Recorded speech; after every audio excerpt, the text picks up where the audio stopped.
गुलाम और सुंदरी जब हवेली से भागने की कोशिश कर रहे होते हैं, तभी बादशाह के सिक्योरिटी गार्ड्स उन्हें पकड़ लेते हैं और दोनों को सीधा जेल में डाल देते हैं। दूसरी तरफ जैसे ही बादशाह अपनी फूफो के कमरे में जाता है, वहां सुंदरी नहीं होती। ये देखकर वो बुरी तरह परेशान हो जाता है।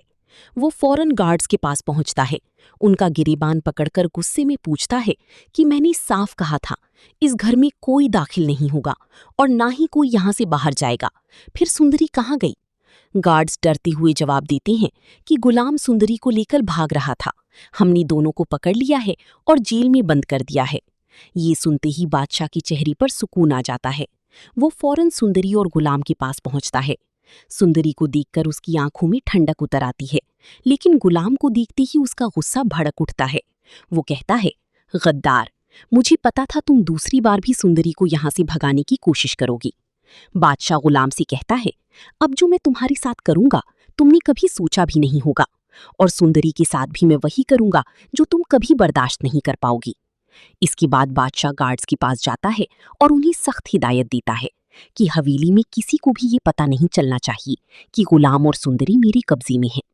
वो कहता है, मेरी फूफू ने मेरे साथ गद्दारी की है, अब मैं भी उनके साथ वही करूंगा।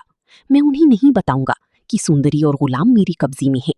उनकी नजर में यही रहेगा कि दोनों भाग चुकी हैं, लेकिन हकीकत में ये दोनों मेरे कैदी हैं।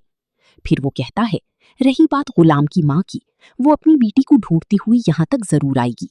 अगर उसने मेरी फूफू से मुलाकात कर ली तो उन्हें मेरी सारी प्लानिंग का पता चल जाएगा।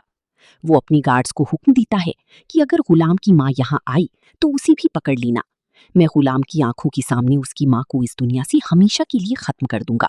यही उसकी सबसे बड़ी सजा होगी। बादशाह कहता है, आज तक गुलाम ने मेरा प्यार देखा है, मेरी नफरत नहीं। अब जब वो मेरी नफरत देखेगा तो उसे जीना मुश्किल हो जाएगा। इसके बाद बादशाह वापस हवेली जाता है और अपनी फूफू के सामने खड़ा होकर कहता है, आपने मेरे साथ ऐसा क्यों किया? सुंदरी को गुलाम के साथ क्यों जाने दिया? उसकी फूफू रोती हुई कहती हैं, मुझे माफ कर दो, मैं इस हवेली के कानूनों के नाम पर अपनी बेटी पर जुल्म नहीं होने दे सकती थी। मेरी बेटी ने जिंदगी में पहली बार मुझसे कुछ मांगा था और वो गुलाम था। मैंने सिर्फ उसकी ख्वाहिश पूरी की। ये सुनकर बादशाह की आंखों में आंसू आ जाते हैं। वो कहता है, आपने मेरा नहीं सोचा, अपनी भतीजी का भी नहीं।